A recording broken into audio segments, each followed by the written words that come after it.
আচ্ছা, আজকে আমরা বেসিক্যালি জাস্ট একটা ইন্ট্রো ক্লাস বা ওভারভিউ নিব আমরা কি যে ওকে করে কি। দিব? হ্যাঁ। আমরা কি ওকে করে দিব? This meeting is being recorded. ওখানে সমস্যা নেই, ওখানে ক্লিক করার প্রয়োজন নেই, নর্মাল যেভাবে আছে ওভাবে আচ্ছা থাক। আচ্ছা আচ্ছা আচ্ছা, আচ্ছা। আজকে আমরা জাস্ট বেসিক্যালি একটা ইন্ট্রো ক্লাস বা টেকনিক্যালের অত ডিপে যাব না। কারণ এর জন্য আলাদাভাবে ক্লাস কন্টিনিউ করা হবে, ওটা নিয়ে প্রবলেম, টেনশন নেওয়ার কোনো দরকার নেই। আরে ভাই।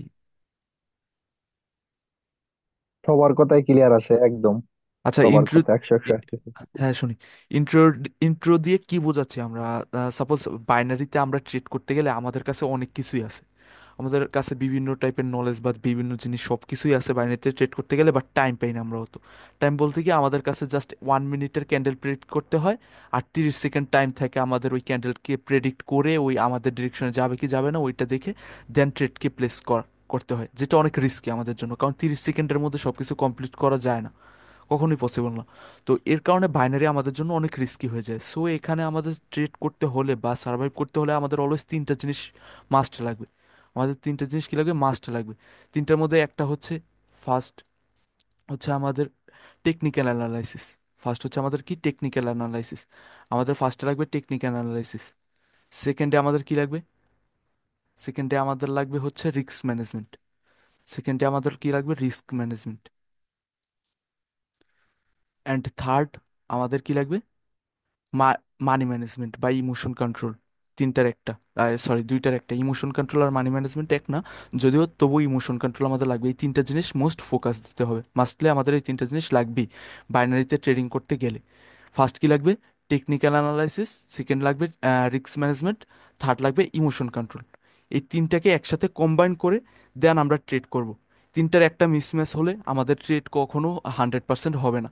কারণ আপনারা লস করলে অলওয়েজ দেখবেন আপনাদের হয়তো টেকনিক্যাল ভালো থাকে, কিন্তু আপনাদের রিস্ক ম্যানেজমেন্ট ভালো থাকে না। কিন্তু এই দুইটাই থাকে অনেকের, বাট ইমোশন কন্ট্রোল ভালো থাকে না।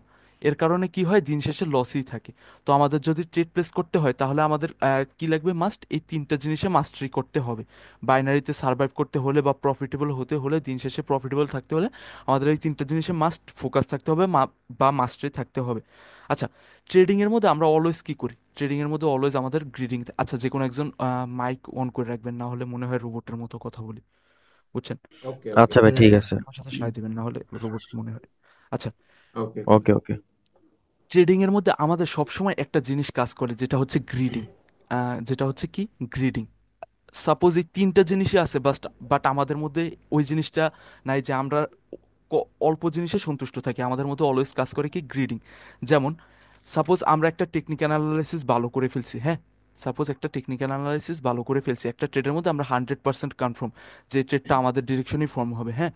কিন্তু আমরা জানি যে মার্কেটে কোনো কিছুই 100% না, বাট আপনার অ্যানালাইসিসের উপর 100% কনফার্ম আপনি যে এই জিনিসটা আপনি উইন করবেন বা কিছু। তো এখানে আপনি গ্রিডিং করে ফেলেন। কীরকম গ্রিডিং?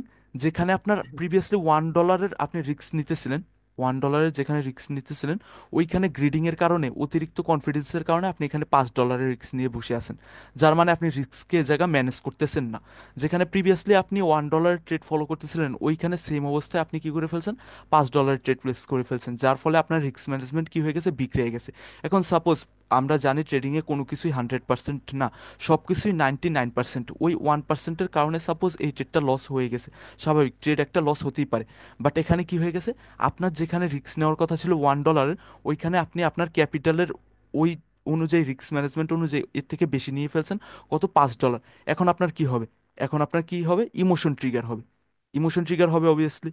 কারণ যেখানে আপনার $1 রিস্ক নেওয়ার কথা ছিল, ওখানে যদি আপনি $5 লস করে ফেলেন, তাহলে আপনার কি হবে? ইমোশন ট্রিগার হবে। আর এখান থেকে মানুষ স্টার্ট করে কি? এই $5কে রিকভারি করতে যায়। $5 জন্য মারে $10। তখন মানুষের ব্রেন হয়ে যায় 50-50। তো $10 আবার লস হয়ে যায়, $10কে আবার রিকভারি করতে যায়। তখন $10কে রিকভারি করার জন্য মারে $20। আচ্ছা, এই তিনটা ট্রেড যখন স্ট্রেট লস হয়ে যাবে, তখন কি আপনার মনে হয় 4 নাম্বার ট্রেডে আপনি $40 প্রপার 100% কি জানি বলে এটাকে, অ্যানালাইসিস করে ট্রেড করতে পারবেন? বা আপনার ব্রেন এটাকে ড্র করতেছে ভাই?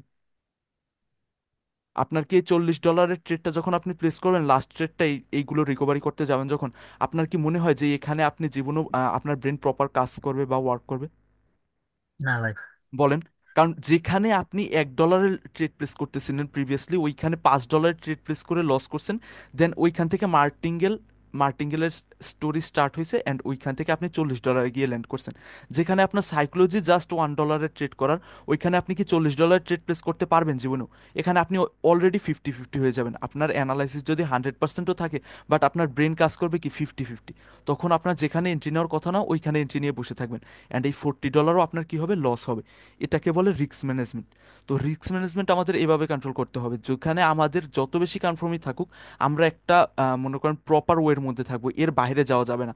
আমাদের সরি, রিস্ক নেওয়ার আমাদের ক্যাপাসিটি আছে $1, বাট আমরা যদি $5 রিস্ক নিয়ে বসে থাকি, ওই অবস্থায় আমাদের অ্যাকাউন্ট খালি হবেই। তো এভাবে আমাদের রিস্ক ম্যানেজমেন্ট প্রপারলি কন্ট্রোল করতে হবে। এ থেকে বাঁচার জন্য আমাদের কি প্রয়োজন? এ থেকে বাঁচার জন্য আমাদের কি প্রয়োজন, যে আমরা এই যে লসগুলো করতেছি, এ থেকে বাঁচার জন্য আমাদের কি প্রয়োজন? এ থেকে বাঁচার জন্য আমাদের টেকনিক্যাল মানি ম্যানেজার। অ্যানালাইসিসে, ভাই এরকম ই করতেছেন কেন আপনারা? এর থেকে বাঁচার জন্য আমাদের কি প্রয়োজন? এর থেকে বাঁচার জন্য আমাদের টেকনিক্যাল অ্যানালাইসিসে মাস্টারি করতে হবে। টেকনিক্যাল অ্যানালাইসিসে মাস্টারি করতে হবে। সাপোজ যে কোনো একটা ট্রেড প্লেস করতে গেলে আপনার মিনিমাম ওই ট্রেডের পিছনে 5 থেকে 6টা কনফার্মেশন লাগবে, মিনিমাম। যে কোনো একটা ট্রেড প্লেস করতে গেলে আপনার মিনিমাম 5 থেকে 6টা কনফার্মেশন লাগবে ওই ট্রেডের পিছনে। তখন আপনি ওই ট্রেডের মধ্যে আপনার রিস্ক নিতে পারেন। আর আমি আপনাদেরকে বলতে পারি গ্যারান্টি দিয়ে যে আপনারা এই কোর্সের পর বা এই শেষ হতে হতে কনসেপ্ট ক্লাস, আপনারা ইজিলি 3 to 4 স্টেপ কম্পাউন্ডিং করতে পারবেন, ওটা নিয়ে প্রবলেম নেই। বাট আপনারা যদি ওই যে ইনশাল্লাহ যেটা ভাই। বললাম, আপনাদের যেটা বললাম, যে যেখানে $1 রিস্ক নেওয়ার কথা, ওইখানে যদি আপনি $2 $3 রিস্ক নিয়ে বসে থাকেন, তখন আপনার কি হবে, অ্যাকাউন্ট খালি হবে, 100-এ 100 আপনার অ্যাকাউন্ট খালি হবেই। আচ্ছা, আমি আরেকটা জিনিস বলি, রিস্ক ম্যানেজমেন্ট আপনি কিভাবে নেবেন? সাপোজ রিস্ক ম্যানেজমেন্ট আপনি কিভাবে নেন? ধরেন আপনার একটা ট্রেডের পিছনে এখন বর্তমানে জানেন যে একটা বা দুইটা কনফার্মেশন আছে, হ্যাঁ। তো এখানে আপনি ট্রেড প্লেস করতেছেন $1 বা $2। আচ্ছা, সেম অবস্থায় আমি যদি বলি ওটিসি মার্কেট অলওয়েজ এই পয়েন্টে, এন্ট্রি পয়েন্টে এখানে ট্র্যাপ করে, অলওয়েজ কি করে, এন্ট্রি পয়েন্টে ট্র্যাপ করে। আচ্ছা, এখন আপনি জানেন যে এখানে ট্র্যাপ করে, এই পয়েন্টে মার্কেট কি করে, ট্র্যাপ করে এই এন্ট্রি পয়েন্টে। সাপোজ আজকে জাস্ট একটা নেন, ধারণা নেন যে আমি এটা কিভাবে ট্র্যাপ করে ওটা পরে বুঝাবো, আজকে জাস্ট বুঝেন। এখানে সাপোজ অলওয়েজ কি করে, ট্র্যাপ করে। এখন আপনার কাছে কনফার্মেশন কয়টা আছে? একটা, যে এখানে মার্কেট ট্র্যাপ করে। এখন আপনার কাছে কনফার্মেশন কয়টা আছে? একটা। এখন সেম অবস্থায় আপনি যদি জানেন যে এখানে প্রিভিয়াসলি সিরার্স এক্সস্টেড, বায়াস এখানে এক্সট্রিম পাওয়ারে বের হয়েছে, তাহলে এখানে আপনার কাছে কয়টা কনফার্মেশন হয়ে গেছে? তিনটা। এর সাথে যদি আরও কনফার্মেশন পেয়ে যান যে সেলিং এর মধ্যে বাইং রিজেকশন, বাইং এর মধ্যে কোনো সেলিং রিজেকশন নাই, তাহলে এখানে চারটা হয়ে গেছে। দেন যদি আপনার এরকম হুম। থাকে আরেকটা কনফার্মেশন যে মুভমেন্ট অফ দ্য মার্কেট এখান থেকে আপ ডিরেকশনে, মার্কেটের টার্গেট এখান থেকে আপ ডিরেকশনে, তখন আপনার কাছে কয়টা হয়ে গেছে কনফার্মেশন? 5টা। তো এই 5টা কনফার্মেশনে আপনি বেশি রিস্ক নিতে পারবেন না এই একটা কনফার্মেশনে, যেখানে আপনি জানতেন শুধু মার্কেট এখানে ট্র্যাপ করে? তো এখানে আপনি কোন জায়গায় বেশি রিস্ক নিতে পারতেন? পাঁচটাতে ভাই। পাঁচটায় ভাই। অবভিয়াসলি 5টা কনফার্মেশন যেখানে ছিল ওইখানে।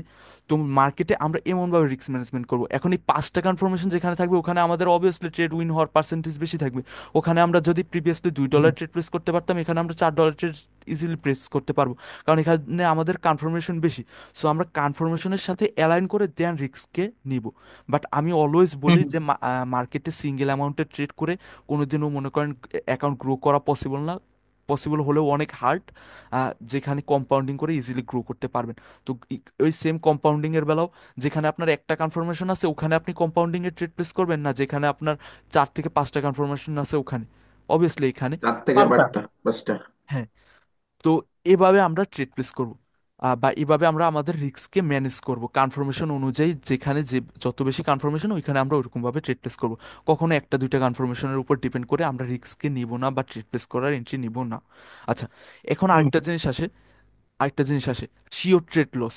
অনেক সময় আমরা সাপোজ হতেই পারে আমারও অনেক শিওর ট্রেড লস হয়, কারণ মার্কেটের লস একটা পার্ট, মার্কেটের লস একটা কি পার্ট। তো শিওর ট্রেড যখন লস হয় তখন কি হয় আমাদের? শিওর ট্রেড যখন লস হয় তখন কি হয়? শিওর ট্রেড লস হলে এখানে 100-এ 100 আপনার ইমোশন ট্রিগার হবেই, 100-এ 100 আপনার কি হবে, ইমোশন ট্রিগার হবে। কারণ মানুষ, আমরা রোবট না, আমরা মানুষ, মানুষের ইমোশন ট্রিগার হতেই পারে। তো এখন এই শিওর ট্রেড যখন লস হয় তখন আপনার কি করণীয়?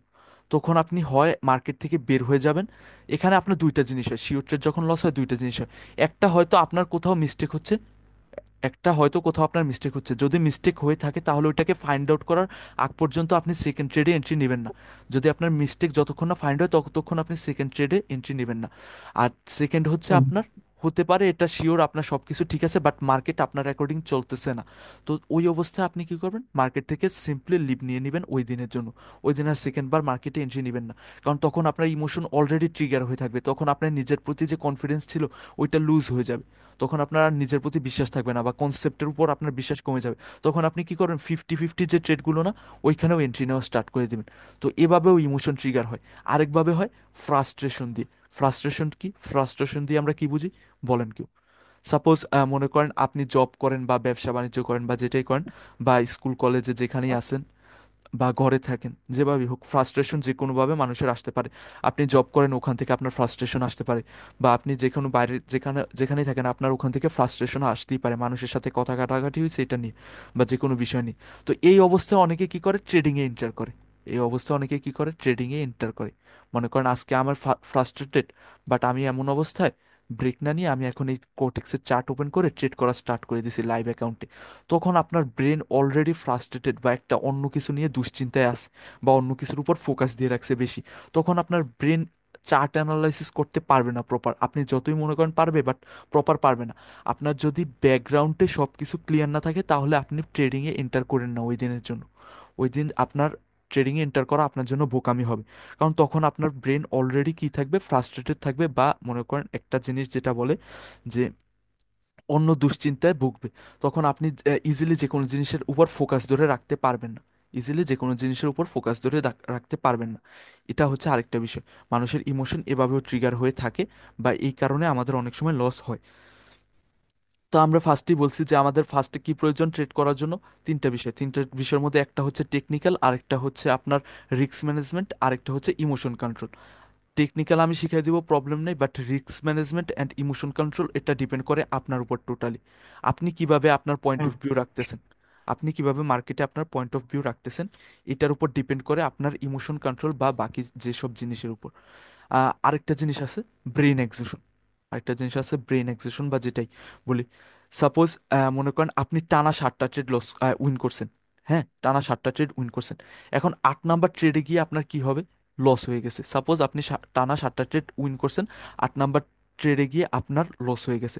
লস হতেই পারে, বাট এখানে কি হবে জানেন, এখানে আপনার মনে করেন ইগোতে ট্রিগার হবে। এখানে আপনার ইগোতে ট্রিগার হবে যে বলবে মনে মনে বলবেন যে 7টা ট্রেড যখন উইন করছি, একটা ট্রেড লস হয়েছে, তো এই একটা ট্রেডকে রিকভারি করে দেন আমি মার্কেট থেকে বের হই।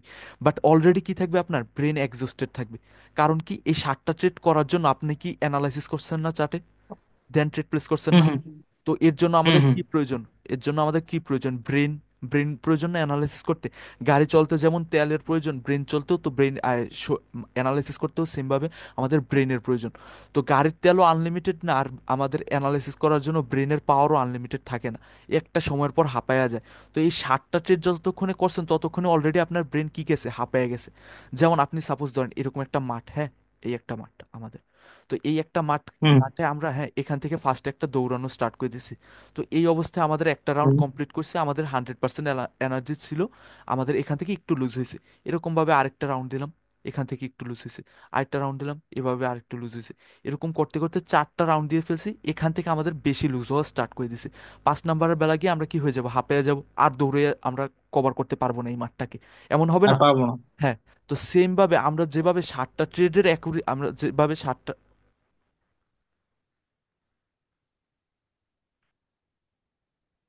কি হয়েছে?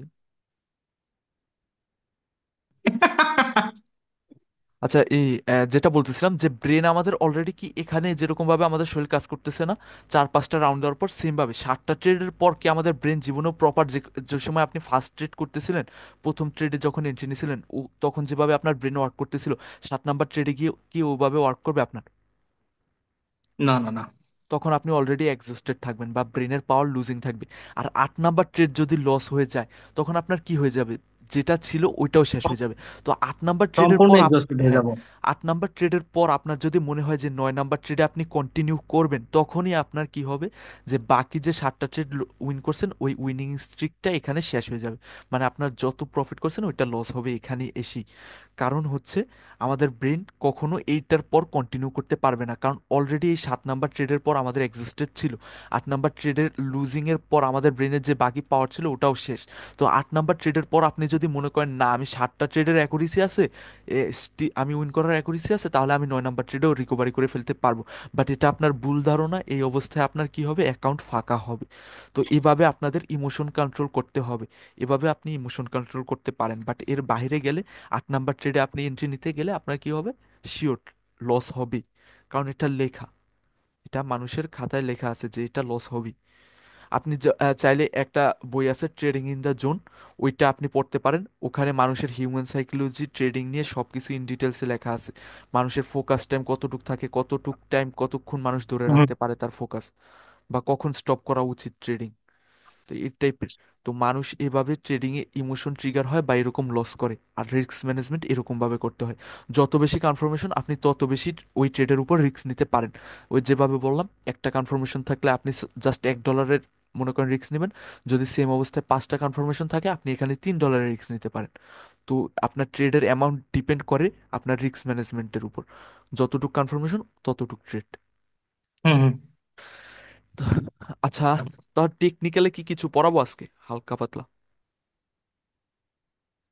জি ভাই। জি ভাই এমএস দেন। এমএস মানে এমএস পড়াই দেন। এমএস মোটামুটি একটু হিন্ট হিন্ট দেন। আচ্ছা, সমস্যা নেই টেকনিক্যালের আজকে। Market market structure. সমস্যা নাই, সবাই অ্যাডভান্স। আচ্ছা, মার্কেট, আমি বলি টেকনিক্যাল অ্যানালাইসিস বলতে কি বুঝি, বলেন টেকনিক্যাল অ্যানালাইসিস বলতে কি বুঝেন আপনারা? টেকনিক্যালি যেসব অ্যানালাইসিস করা হয়। টেকনিক্যাল অ্যানালাইসিস বলতে কি বুঝি, বলেন বলেন। Best rate, best rate. না না না না। যেটা সরাসরি চার্টের ভিতরে গিয়ে আমরা হ্যাঁ যাচাই করি ওইটাকে টেকনিক্যাল হ্যাঁ অ্যানালাইসিস বলা হয়। হ্যাঁ, চার্টের মধ্যে গিয়ে আমরা যেটা সরাসরি দেখি ওটাকে টেকনিক্যাল অ্যানালাইসিস বলা হয়। সাপোজ এই জায়গায় চার্ট ওপেন করলেন, এখন এই চার্টকে দেখে মার্কেটের নেক্সট মুভমেন্ট কি আসতে পারে, মার্কেট মার্কেটের নেক্সট মুভমেন্ট কি আসতে পারে, চার্টকে দেখে আপনার কি মনে হচ্ছে এখানে মার্কেটের নেক্সট মুভমেন্ট আপনার কি আসতে পারে, এইটাকে বলে টেকনিক্যাল অ্যানালাইসিস।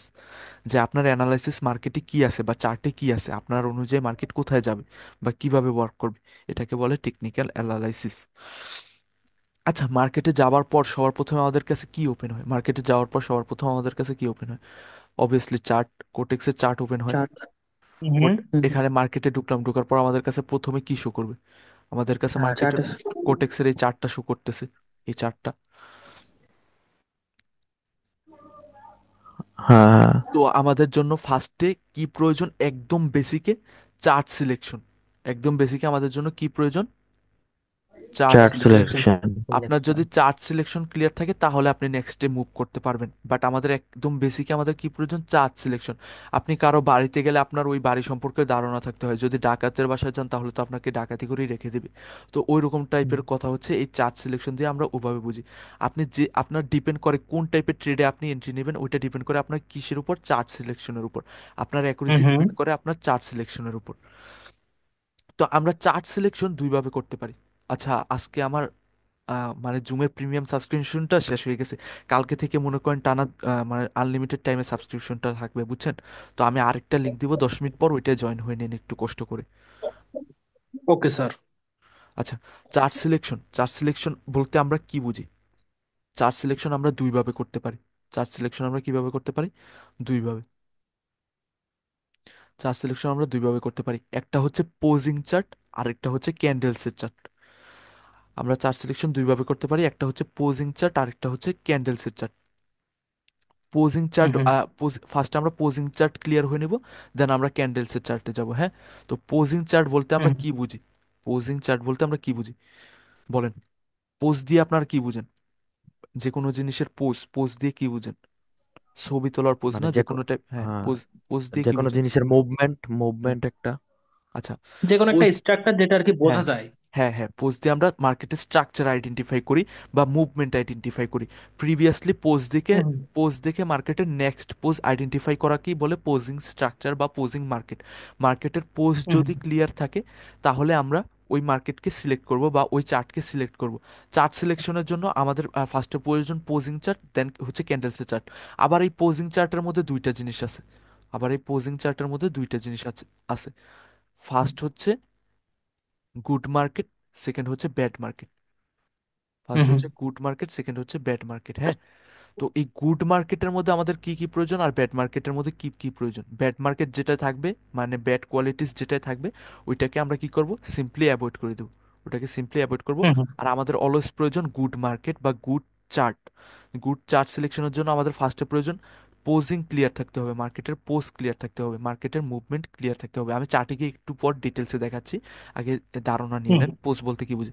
পোজ বলতে মার্কেটের মুভমেন্ট আইডেন্টিফাই করা, প্রিভিয়াসলি মুভমেন্ট দেখে নেক্সট মুভমেন্ট আইডেন্টিফাই করা। সাপোজ মার্কেট এভাবে হুম হুম মুভমেন্ট দিচ্ছে, হ্যাঁ, মার্কেট এভাবে মুভমেন্ট দিচ্ছে, পোস্ট ব্রেক করছে। আচ্ছা, এই পয়েন্ট থেকে এখন প্রিভিয়াসলি মার্কেটের মুভমেন্ট কিরকম ছিল? এভাবে ছিল না, রাইট?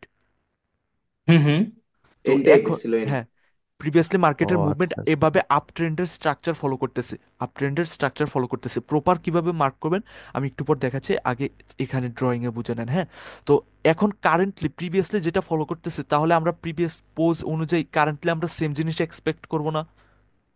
অবশ্যই। জি জি ভাইয়া। তাহলে আমরা এখান থেকে প্রিভিয়াসলি যেভাবে পোজ ক্লিয়ার ছিল, আমরা এক্সপেক্ট করতেছি নেক্সটেও মার্কেট এভাবে পোজ ক্লিয়ার করবে। তো জি এটা হুম হচ্ছে হুম পোজিং চার্ট বা মার্কেটের পোজ দেখে নেক্সট মুভমেন্ট আইডেন্টিফাই আহ, করা। প্রিভিয়াসলি মানে মার্কেট এভাবে আপ ট্রেন্ডের পোজ ক্লিয়ার করতেছিল, তাহলে কারেন্টলিও মার্কেট কি করবে, আপ ট্রেন্ডের পোজ ক্লিয়ার করবে বা আপ ট্রেন্ডের মুভমেন্ট দিবে। উম, বুঝছেন? মানে তো হুম প্রিভিয়াস হুম এর মুভমেন্ট দেখে হ্যাঁ, হচ্ছে কি আমি জাজ কারেন্টের করতেছি এটা। হ্যাঁ, কারেন্ট মুভমেন্ট আইডেন্টিফাই করা। আচ্ছা, এখন আমাদের পোজ যদি ক্লিয়ার থাকে তাহলে ওটা আমাদের জন্য কি মার্কেট, গুড মার্কেট। আর যদি পোজ এরকম রেঞ্জিং থাকে, এরকম ওয়ান ডিরেকশন, এরকম ব্রেকিং, মানে কোনো বেড মার্কেট। আইডেন্টিফাই করা যাচ্ছে না, পোজ আইডেন্টিফাই করা যাচ্ছে না, এরকম রেঞ্জিং রেঞ্জিং রেঞ্জিং, তাহলে ওটা আমাদের জন্য কি হয়ে যাবে, ব্যাড মার্কেটের কোয়ালিটি বেড হয়ে যাবে। Bad market. আচ্ছা, তো হুম এই হুম গুড মার্কেটের মধ্যে কি আমাদের জন্য পোজ ক্লিয়ার আছে, এই পোজ ক্লিয়ার। হুম হ্যাঁ, হুম সেকেন্ডে আমাদের, সেকেন্ডে আমাদের প্রয়োজন কি, ক্যান্ডেলসের মধ্যে উইক থাকতে হবে অ্যাভারেজ সাইজের। অ্যাভারেজ বলতে কি, নর্মাল, নর্মাল উইক। ক্যান্ডেলসের বডির থেকে যদি বোথ সাইডের উইক বড় থাকে, ক্যান্ডেলসের বডির থেকে, দাঁড়ান আমি পরিষ্কার করে নিই চার্ট। ভাইয়া ওই লেখাটা একটু মোটা করে তাই না, হ্যাঁ, হালকা একটু মোটা, দাঁড়ান, হ্যাঁ, বা স্ক্রিন দাঁড়ান দাঁড়ান, মার্কার রেকর্ড ইউজ করতে সমস্যা নাই পারেন। সমস্যা নাই, করছি। আচ্ছা, ফার্স্টে আমাদের জন্য কি প্রয়োজন, পোস্ট ক্লিয়ার থাকতে হবে। হ্যাঁ, সেকেন্ডে আমাদের জন্য প্রয়োজন ক্যান্ডেলসের উইক বড় বড় থাকা যাবে না। উইক দিয়ে আমি কি বোঝাচ্ছি, সাপোজ যদি এভাবে ক্যান্ডেলসের বডির থেকে উইক সাইজ বড় থাকে, ডাবল থাকে, এরকম যদি সব ক্যান্ডেলের মধ্যে উইক সাইজ ডাবল থাকে, চার পাঁচটা ক্যান্ডেলের মধ্যে যদি এরকম উইক সাইজ বড় বড় থাকে, তাহলে এটা আমাদের জন্য কি হয়ে যাবে, ব্যাড মার্কেটের কোয়ালিটি হয়ে ব্যাড যাবে, মার্কেট। বা ব্যাড মার্কেটের কোয়ালিটি হয়ে যাবে। তো যে মার্কেটের মধ্যে ক্যান্ডেলসের উইক বড় বড়, দাঁড়ান লিখে দিই, যে মার্কেটের মধ্যে ক্যান্ডেলসের উইক বড় বড়, বিগ বিগ উইকস, ওইটা হচ্ছে আমাদের জন্য ব্যাড মার্কেটের কোয়ালিটি হয়ে যাবে। আর যদি ক্যান্ডেলসের উইক নর্মাল থাকে, তাহলে ওটা আমাদের জন্য কি হয়ে যাবে, গুড মার্কেট। তো অ্যাভারেজ সাইজের উইক, হ্যাঁ, এটা হচ্ছে উইক অ্যাভারেজ সাইজের, হুম এই দুইটা। আরেকটা কি, গ্যাপ আপ গ্যাপ ডাউন থাকা যাবে না। থাকা যাবে না বলতে minor gap up gap down every ক্যান্ডেলে হয়, ওইটা না। Big gap up gap down, মনে করেন সাপোজ এরকম ভাবে গ্যাপ আপ হচ্ছিল, বাট এই ক্যান্ডেলে এরকম ভাবে বিগ গ্যাপ আপ হয়েছে, এখানে প্রিভিয়াসলি যে গ্যাপ ফলো করতেছিল মাইনর, ওটা না, ওর থেকে বিগ গ্যাপ আপ হয়েছে। আর এটা ছাড়াও হুম মনে করেন এভরি ক্যান্ডেলের লাস্টের 5 থেকে 6টা বা 7টা ক্যান্ডেলের মধ্যে বা 4 থেকে 5টা ক্যান্ডেলের মধ্যে এভরি ক্যান্ডেলে গ্যাপ আপ গ্যাপ ডাউন বেশি হচ্ছে। গ্যাপ আপ গ্যাপ ডাউন বেশি হলে ওটা আমাদের জন্য কি হয়ে যাবে, ব্যাড মার্কেটের কোয়ালিটি হয়ে যাবে। আর যদি গ্যাপ আপ গ্যাপ ডাউন কম থাকে, তাহলে ওটা কি হয়ে যাবে, গুড মার্কেটের কোয়ালিটি হয়ে যাবে। মানে গ্যাপ আপ গ্যাপ ডাউন কম থাকবে, ওইটা হয়ে যাবে আমাদের জন্য কি market, good market. Good gap, market. Gaps কম থাকবে এখানে আমাদের জন্য, তো এটা আমাদের জন্য কি হয়ে যাবে, গুড মার্কেট। হ্যাঁ, আরেকটা কি হুম আমাদের হুম জন্য, তিনটা, তিনটা হলো এখানে। আরেকটা আমাদের জন্য কি, ক্যান্ডেলসের সাইজ। ক্যান্ডেলসের সাইজ হচ্ছে অ্যাভারেজ সাইজের ফলো করতে হবে। অ্যাভারেজ বলতে কি এখন আপনারা বুঝবেন না, বাট মনে করেন বিগ সাইজের ক্যান্ডেল বেশি ফর্ম হওয়া যাবে না। মার্কেটে মনে করেন অনেক বড় বড় ক্যান্ডেল ফর্ম হচ্ছে, দাঁড়ান আমি চার্টে গিয়ে দেখাই এটা।